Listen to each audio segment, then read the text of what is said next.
everyone, I am Kraken Goggles. After much deliberations, I have decided to finally start my YouTube channel. Today we will be reading a story from the r/NoSleep subreddit. For now there will only be one story a day, as I am still practicing using my software. But until then, let us begin. Don't eat today's special. There's something terrible going on in the restaurant downtown. I could give you the address, I could tell you the exact location, I could give you a turn-by-turn direction how to get there, but I won't. I'll describe how it looks, so you can turn away if you ever stumble on it by accident. But that's all I'll do. I'd rather not have any of you try to find the place. The restaurant I'm talking about is in the run-down part of my hometown. It's in the kind of neighbourhood that consists mainly of closed up shops, their dusty windows blocked over with old newspapers and cardboard. There's only two kinds of businesses that seem to survive in that place. There are the filthy bars lined with slot machines on one hand, and on the other are the sort of second-hand electronic stores that seem to only exist so pickpockets can get rid of stolen cell phones. I used to take a shortcut through this district on my way home from my part-time job. Normally there was little to see, or rather what there was to see was either gross or concerning, if not both. So you were better off not paying attention in the first place. On this particular day, several months ago, however, an illuminated window caught my eye. A simple tablecloth behind a dirty window. It was the bright white colour that did the trick. Nothing really special, you may think, and you'd be right, but its pristine condition stood out in a place like this, when all-inclusive patina of filth was an expected part of any decor. The window belonged to a two-storey house wedged in between some taller buildings. Graffiti covered its walls to an extent that rendered it barely recognisable as a restaurant. Once its name must have been painted onto the wall above the window. Now only a few faded letters remain legible. That I Stro was all I could make out. I guess the second used to be Bistro. No idea about the first one. Upon taking a closer look through the illuminated window, I spotted a laid table housing a single lone customer. There were other tables and chairs haphazardly littered around the room, but this central one was the only table sporting a bright white tablecloth and guest. Various pots and pans were strewn about on its surface. The air above was filled with a soft, foggy steam of freshly cooked food. There was a lot of it, far too much for a lone patron. He was a skinny man, with worn clothes that seemed far too big for him. His cheek looked hollow, and his arms spindly. Maybe part of the local population of homeless drifters and addicts. Definitely not the kind of person who might be able to afford a meal of this size. He was facing my direction, without even directly looking at me, or the window in general. His attention was completely focused on the food. He shoveled a spoon filled with mashed potatoes and green beans into his mouth, before grasping the nearby glass of water to flood the generous portion down his throat. There was an obvious appetite in the way he hungrily wolfed down anything he could get his hands on, and the longer I stared at the simple but generous meal, the more I started to grow hungry myself. For a minute or two I fruitlessly walked back and forth in front of the place, searching for a way to enter. The only visible door was closed and didn't look like an entrance in the first place. It was a plain steel door, sporting an electric warning sign. After returning to the window one last time, I gave up, went home and proceeded to forget about the whole encounter. I didn't think about it at all until I passed by the window again the week after. As soon as I caught a glimpse of the white colour, the memories came flooding back. The very same man was there, or more likely, was there again, and once more he sat there in front of a lavish meal. A sweaty gleam was covering his face, and I could see the muscles in his neck tense and twitch whenever he swallowed. The only thing that had really changed from the week before was the food. The simple mix of potatoes, soup, and steamed vegetables had been replaced by more intricate and expensive meals. Plates housed nicely arranged cutlets of various meats, each artfully drenched in a different sauce and adorned with a few herbs. With a twist of his wrist, the patron scooped up a serving of thin, delicate noodles, dripping with olive oil and roasted garlic. He squeezed the fork against his lips, his jaw still trying to chew the previous load, then opened his mouth, shoved the noodles in, and nearly choked in the process. He looked slightly distressed as he tried to swallow the portion while his hands were already scooping up the next load. A tender piece of chicken breast from its roast dripped in brown marinade. He slightly shuddered as he forced the food down, took a second sip on a glass of red wine, then went back to stuffing himself. I watched him for 5 minutes before moving on. The scent drifting through the window was enticing, but I had already given up on the notion of finding an entrance to the building. When I came home, I emptied my pantry and cooked myself a giant meal as well. The next time I came back to the restaurant wasn't by choice. Something about the whole place had piqued my interest. I was looking forward to seeing whether the same singular customer had returned for a third time. To my disappointment, something was blocking the view that particular night. A board of some sort was propped against the window from the inside. I could see parts of the room through a small gap. Could see that the light was still burning and that somebody appeared to be still sitting at the place that the man had been the last 2 weeks. But there was no way of getting a good look at what was going on.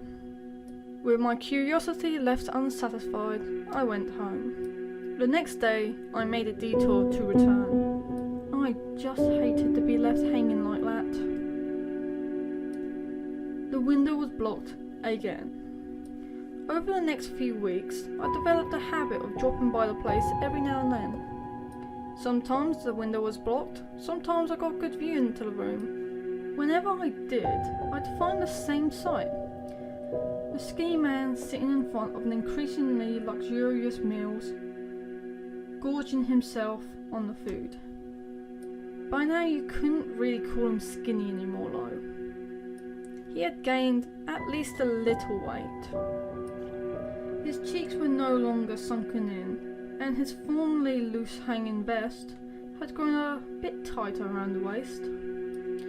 While he had eaten with a healthy appetite at first, his expression had turned slightly pained by now. Every bite had become a struggle. Every motion seemed forced. His nose wrinkled in disgust every time his lips opened. Still, he kept eating. I had to admit, however, I didn't pay all that much attention to him. The increasingly exotic food was just too bizarre to look away from. Every time I was allowed a glance at the table, I'd see more and more alien items appearing in more and more strange arrangements. Jelly cubes encasing sharp-fanged anglerfish. Misshapen eggs the size of my fist emitting a faint glow. Noodles so thin and dark they looked like hair. It became hard to even recognise half of the stuff as edible in the first place. I watched the man crack open the gigantic body of a purple spider crab, watched him bite down the moss-covered mushrooms that spout up clouds of yellow spores with each touch. Witnessed him sitting in front of a plate of little squirming black bugs that tried to flee from his spoon as he shoveled them down his maw. giant algae plants shaped and twisted around each other like strands of DNA. Needle-covered orange balls that slightly shivered as if breathing. The roasted body of some 8-legged animal, either the remnants of some freak of nature or several animals stitched together to create a new abominable shape. Soon I ignored the Patreon completely and just dropped by to see what kind of absurd ideas the cook had come up with this time. And strangely, no matter how bizarre the abhorrent food looked, it left me wanting to try it myself, left me hungry and searching for something to fill myself as well. And then when I finally returned home to plunder my kitchen, I ended up unsatisfied. As time passed, my chances to catch a glimpse at the going on inside of the restaurant grew rarer. More and more often the window was blocked. I was relegated to squeezing my head against a corner in hopes of at least catching a little glance of today's special. Mincemeat shaped to resemble realistic human heads, with hair and teeth taken from various animals. A thin glass that emitted a seemingly endless stream of bluish fog. A red soup that followed the motions of the spoon before it even came in contact, as if driven by some magnetic force. By now I can't believe that I never noticed anything being wrong with these things when witnessing them. But back then I kept telling myself that there exists a perfectly reasonable explanation for all of this. That everything I saw was just tricks manufactured by some creative and probably slightly deranged cooking genius. But this little lie I kept telling myself could only get me so far. It was only a matter of time until the strangeness crossed the threshold. That's what happened last week. Things just got a little too weird to ignore and mentally push aside. There is something wrong with that place. There is something terrifying about the restaurant downtown. Before the day in question, a clear view into the restaurant for a month. Just little hints here and there, but nothing enough to leave me satisfied. And on that day, finally, the window was free again.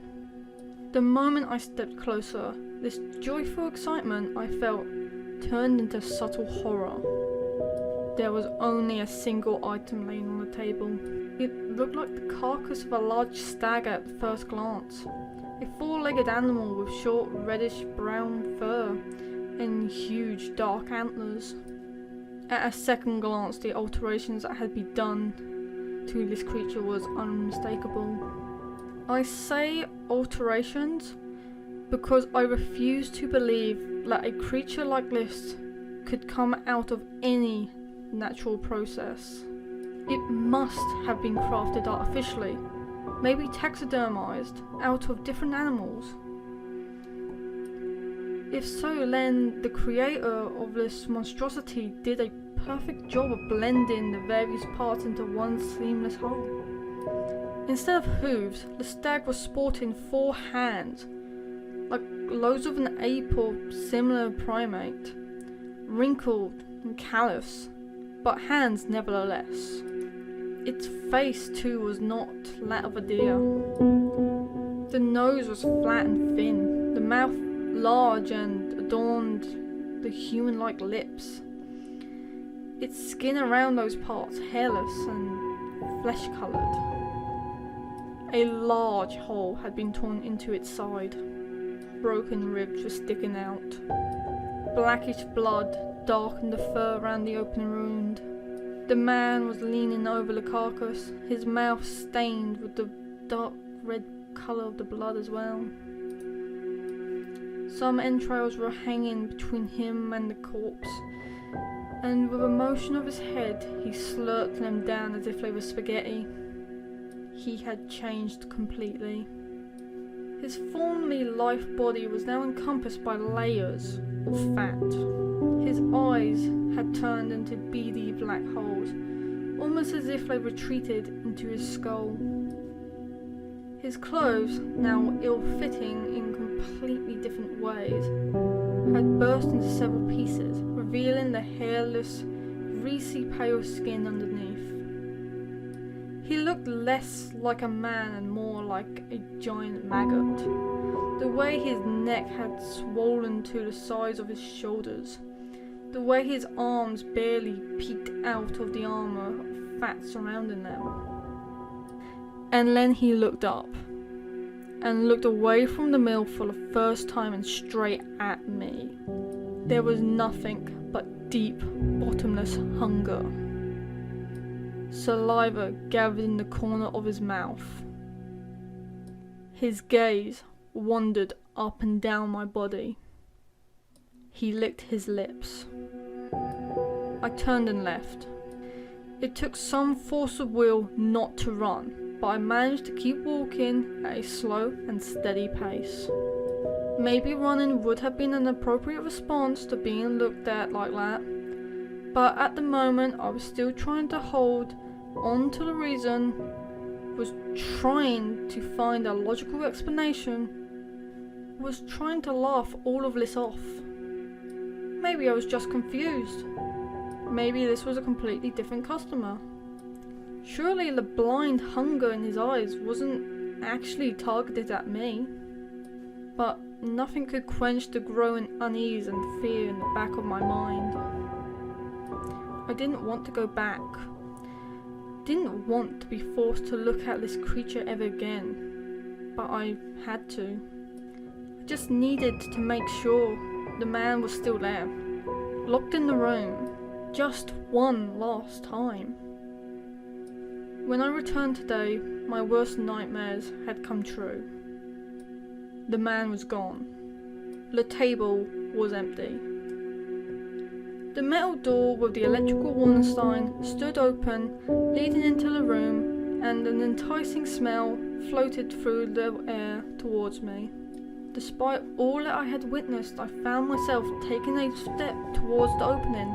Before I could take another step, something heavy moved into the nearby alley. Some street cat let out a startled scream that was cut short. A moment later, there was a sound of crunching and munching echoing from the buildings.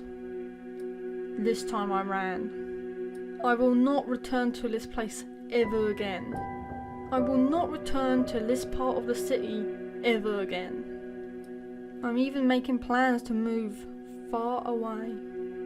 The scent that was drifting out of the open door still stuck in my nose, and no food I can touch can satisfy my growing appetite. And then there is one detail about tonight that keeps popping back into my mind. Right next to the open door, somebody had propped up a simple blackboard. It read, "Today's special, all you can eat." Today's story was brought to us by user Hello Hello Help Hello. I would appreciate any feedback you may have for me in the comments, and I look forward to reading again. Please like and subscribe if you want more videos, and tell me any suggestions that you may have in the comment section. For now, good night.